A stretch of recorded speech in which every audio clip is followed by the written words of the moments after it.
Welcome to the Do Zone, where real entrepreneurs share real strategies about getting things done. I'm your host, Josh Thomas. Tag me at JT Literally and show me what you do in the Do Zone. Every week, I'll pick the best post to feature across all my social networks. This podcast is brought to you by Factor One. If you're a six-figure entrepreneur who's looking to hit 7 this year, there are 3 key shifts you need to make right now in order for it to be possible. Go to iamfactor1.com now, and I'll show you exactly what those 3 key shifts are and how you can get them set up for your business in less than 6 minutes. Once again, that's iamfactor1.com. Today's guest is Greg Dickerson. Greg is a serial entrepreneur, real estate developer, coach, and mentor.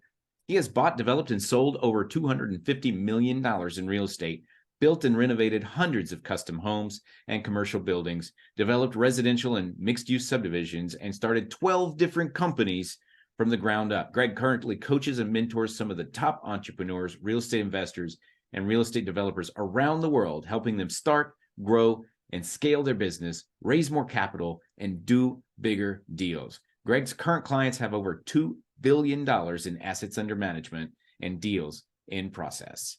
Greg, welcome to the Do Zone. Tell us something you believe is the key to getting stuff done that most people wouldn't think of.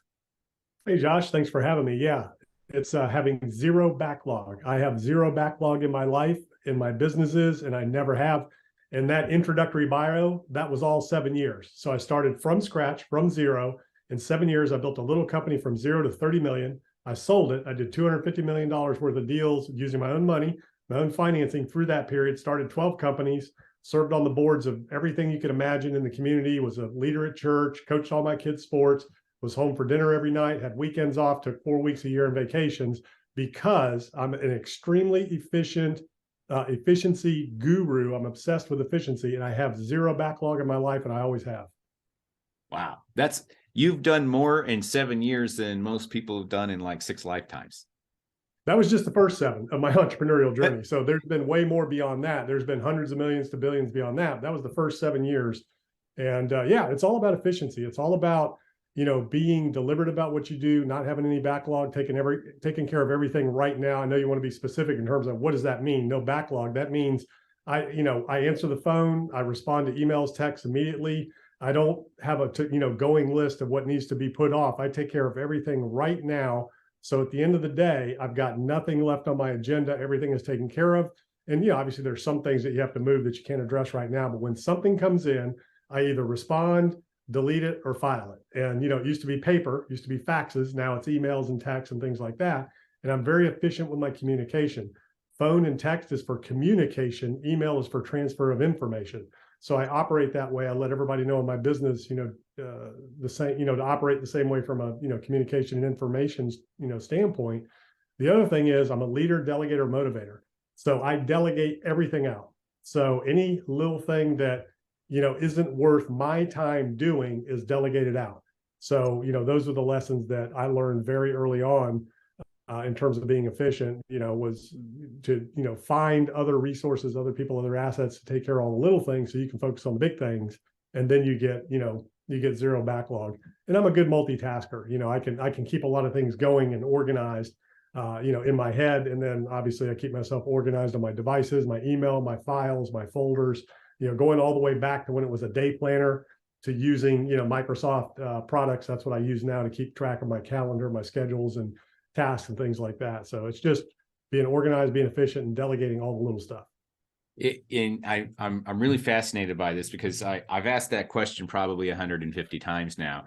And I usually get some kind of variations of, different things. There are themes, right? There are a lot of themes, but I don't know that anybody has said zero backlog to this point. And so that really stands out to me. And I'm glad that you clarified.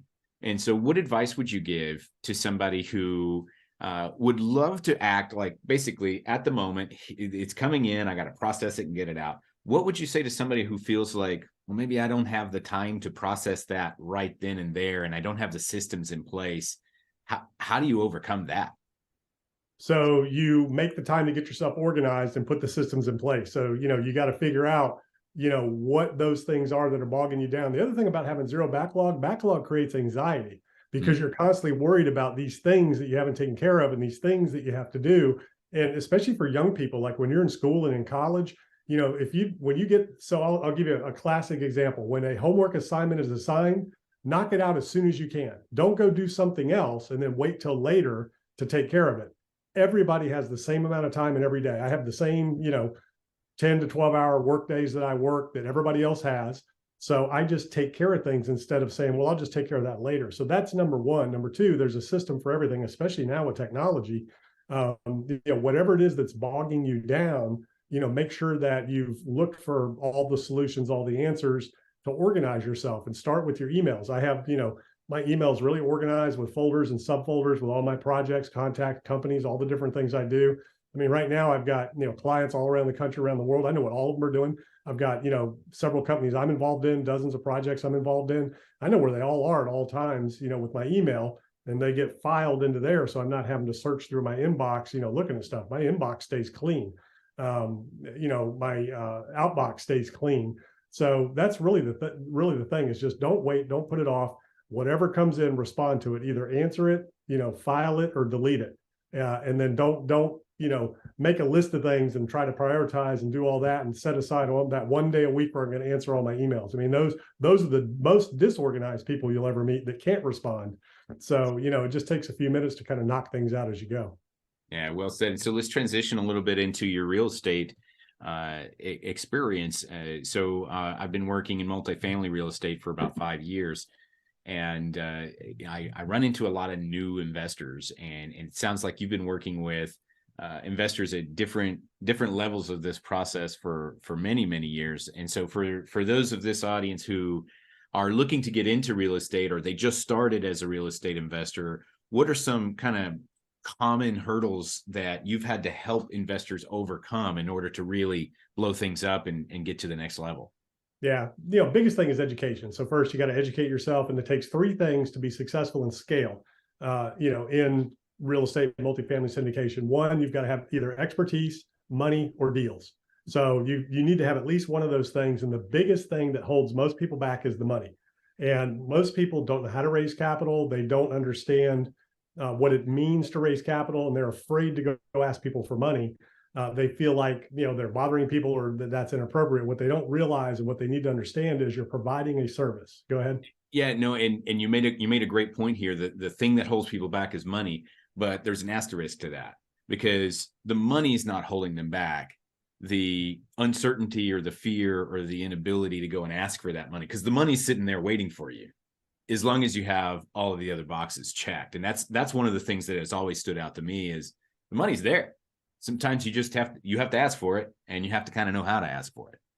Yeah. And not even ask for it, present the opportunity for somebody else, because there's money out there. Like you said, you have money in the bank. I have money in the bank. People watching this, what are you doing right now with the interest rates where they are? You're trying to find the highest yield on that money that's sitting in the bank until you're ready to use it. So are other investors that have 100,000, 500,000, a million, 10 million, but you need to have the expertise, either you or your partners. You don't have to be a multifamily expert if you're good at raising capital, networking, and you know people with money, but you better find somebody to either hire or partner with that does have the expertise, and preferably the track record. You can start from scratch if you know what you're doing, but a lot easier when you have somebody with a track record.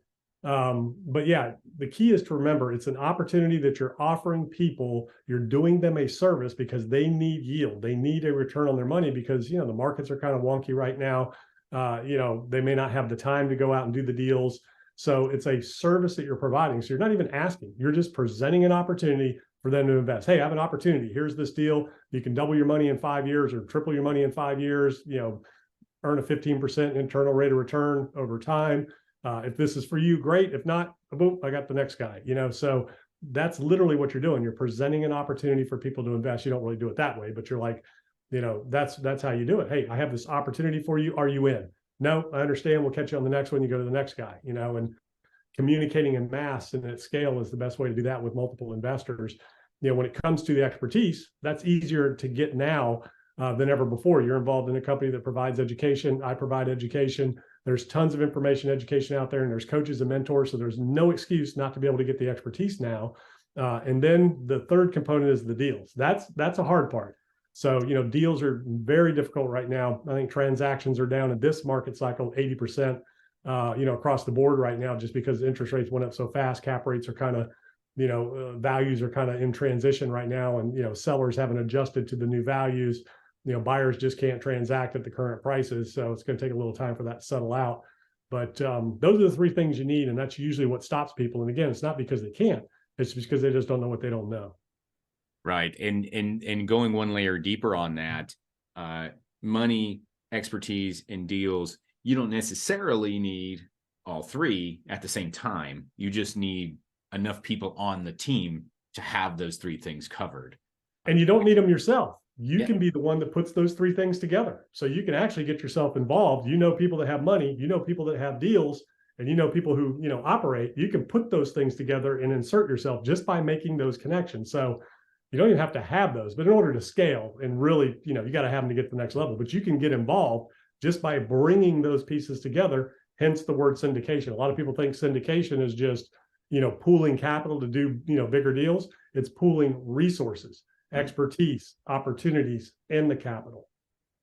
And so just really quick before we wrap up, I'd love to hear your juiciest real estate story, deal gone really bad or deal gone really good that you weren't expecting, like the diamond in the rough. Like what's the first thing that comes to mind for you?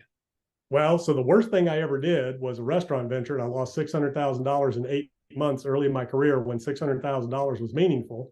The second best thing I did was I immediately pivoted, said I'm done with restaurants, got back into what I do in real estate, made it all back at 3 times in like the next 12 months. So, yeah. So that was a lesson well learned. Yeah, it's almost like you had to go through that one to figure out the other. It was kind of like, forget that, stay focused on what you're good at. And literally I made it back. And it was so funny. It was so the restaurant venture happened. I closed it, got rid of it, closed the restaurant on my birthday, walked away from a $600,000 investment. And I said, okay, I'm just going to do what I do. So I set up my office, started getting back into real estate development again. This was after 2008 and 9 when, the markets were kind of weird. And, I set up my office, and this guy walks into my office out of the blue that I'd offered to buy his property, I don't know, 2 or 3 years before. It didn't work out. He said he was going to do the deal with somebody else. I told him, don't do it. You can't do what he's telling you can do. So he went down that road with the guy for 2 years, ended up in a lawsuit with him. Just like I said, they couldn't do what they were trying to do with this property. So he came in my door, found me, I was in a totally different location, hadn't seen him, heard from him, or talked to him in 2 years, says, hey, I'm ready to do the deal now. You were right. This didn't work. So we ended up doing the deal. And like I said, it made back 3x what I lost on that restaurant venture in less than a year. Yeah, a couple of strong lessons that I pull from that. First of all, there's a concept of the sunk cost fallacy that you addressed there, where it's like, hey, I lost $600,000 in this. A lot of people might stick around trying to get that $600,000 back. But you said, no, you know what? I'm betting on myself. I'm just going to go back. And the second lesson is just stick with what you know, and you'll be okay. That's one of the top things I tell people, because as entrepreneurs, we have that entrepreneurial curse. We want to go do these little things, and hey, can I do this? Start a business there, do that, which I've done with a bunch of businesses, but very focused. And I had people operating. But yeah, whatever it is that's making you money, do more of that. Double down, triple down, quadruple down on that, and then reinvest in other assets. Well said. And so who is it that you help, and how can they connect with you? Yeah, so I coach and mentor people all around the country doing, real estate, getting into real estate development, scaling their business, commercial, residential, multifamily. I help people scaling their businesses. So I have a lot of medical and dental professionals I work with, helping them build their real estate portfolios and exit their practices. I work with professional athletes.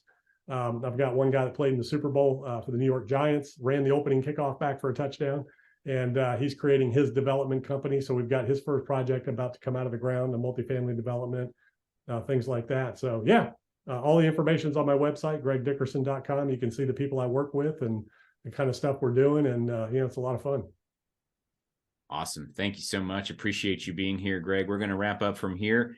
Thanks again to Greg Dickerson for coming on and sharing how he gets stuff done and his amazing stories of being bionic in the form of productivity. I thought that was really cool, man. So for those of you who want to connect with Greg and learn more about him, you can go to his website, gregdickerson.com. If you listen to us on your morning commute or you're in your workout or out in the field, be sure to snap a selfie and tag me at JT Literally. Tell me what you do in the do zone. Also, if you're ready to break the 7-figure barrier with your business, but you know what got you here ain't going to get you there, we can help. Go to imfactor1.com now and let's see how much impact we can make in less than 6 minutes. Know this, you are Factor One for your own success. Now let's get to work.